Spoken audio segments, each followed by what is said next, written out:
Hey guys, welcome to Plan and Order. Today I wanted to share with you a tool that I use when I'm doing my weekly homeschool planning, and I call this my planner companion because I do use it side by side with my planner.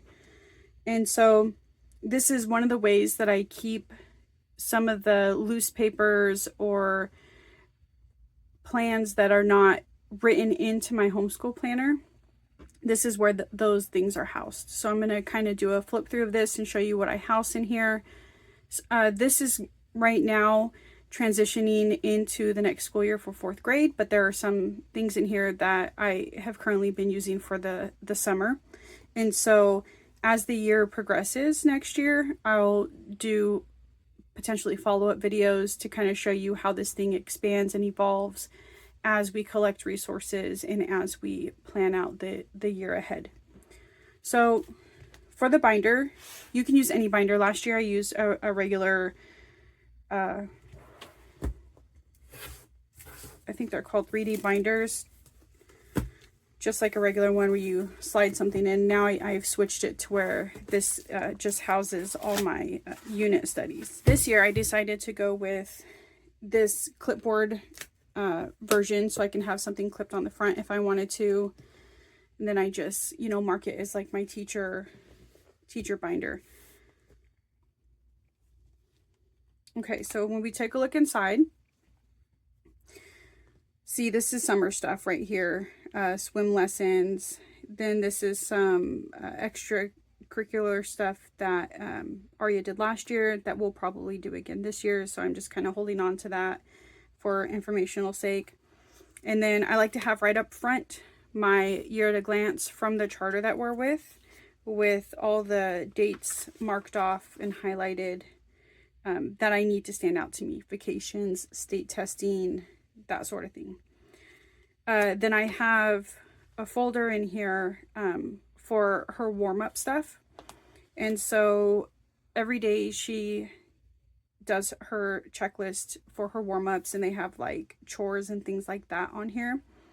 And then we do her it's not really handwriting practice, but it's a twofer. It's handwriting practice, and then it's also making sure, you know, which now she can, and this is just kind of out of habit and to perfect her handwriting, but you know, it was getting her to the point to make sure she can write her full name and then her birthday in 2 different ways, short form and long form, her address. We do months, and then every once in a while I throw a quiz in there to where she'll have to just write these off of memory. And then I use these little dividers that have pockets, and I separate these by subject. So right now the subjects that I have in here are ELA, elective, science, social studies, and then this one is just random. I have math in here. We'll go through that as I go through these. But I don't store a lot of math in here, to be honest with you, just because math is the one subject where we use the homeschool carts. So math has its own cart. It really doesn't need to take up space in other areas of my life. So for ELA, this is something she's been doing for summer.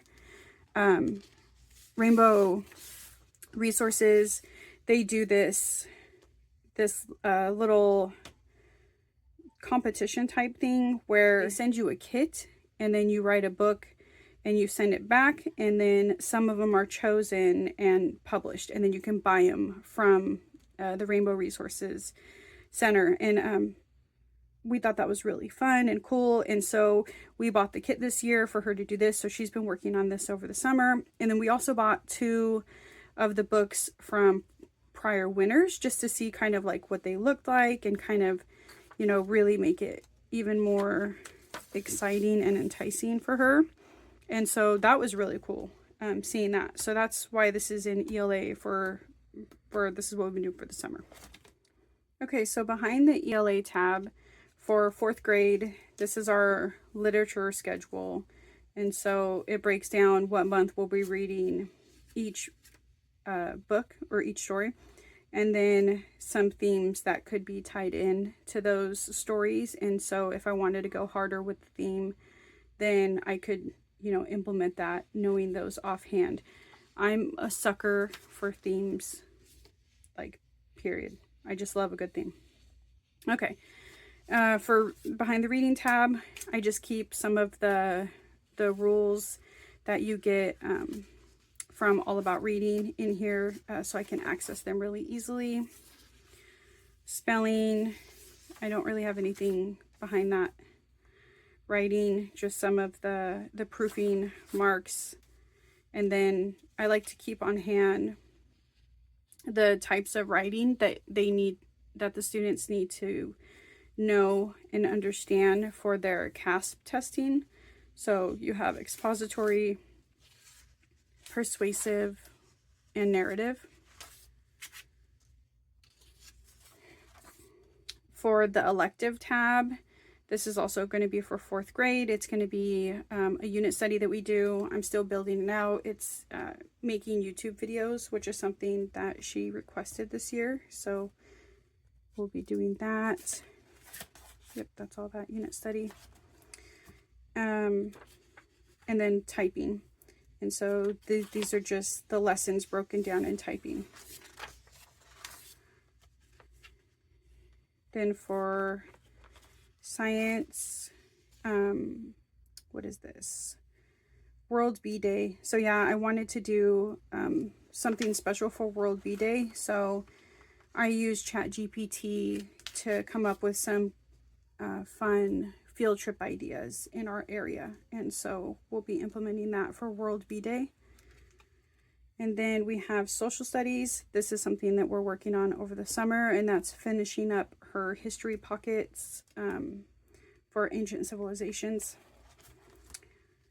Social studies. This is a list of field trip ideas. So I essentially plugged in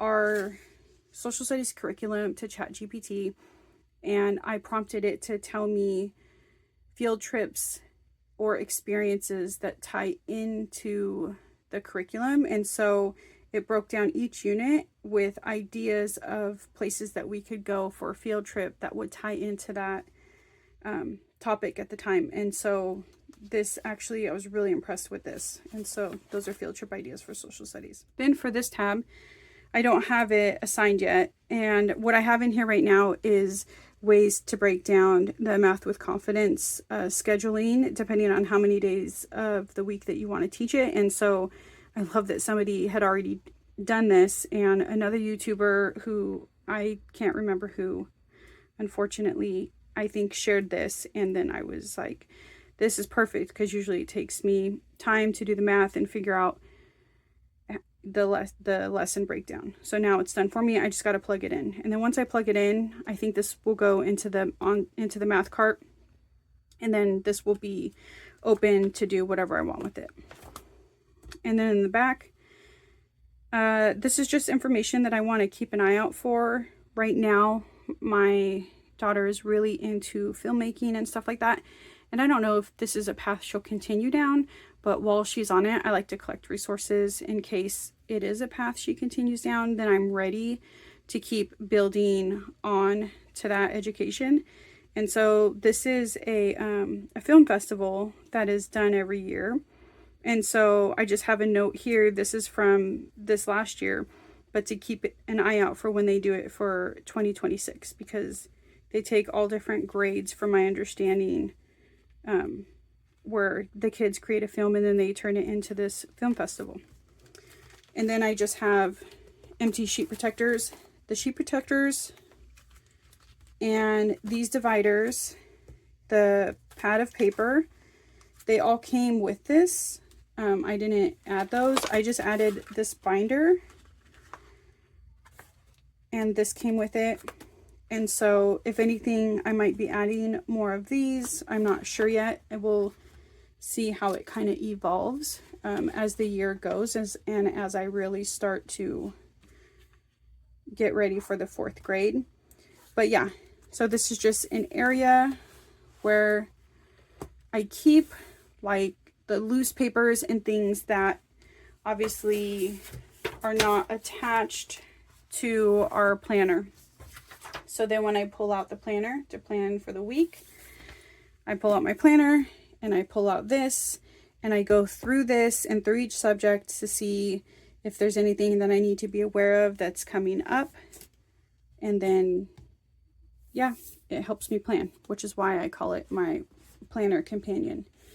If you have any questions, go ahead and drop them down in the comments. If you like this video, please like and subscribe. I appreciate the love. And I think I'm going to be doing a series where I go through and show you guys a couple different things on organizing with me, because there are a few different areas that I organize. It's kind of a hodgepodgey system that I have.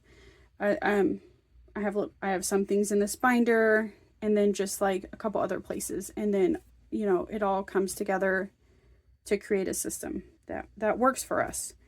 So I hope this was inspirational, and I hope that this maybe gave you some ideas on how to even just start the beginnings of your planner companion. And I hope you guys have a great rest of your day. Bye.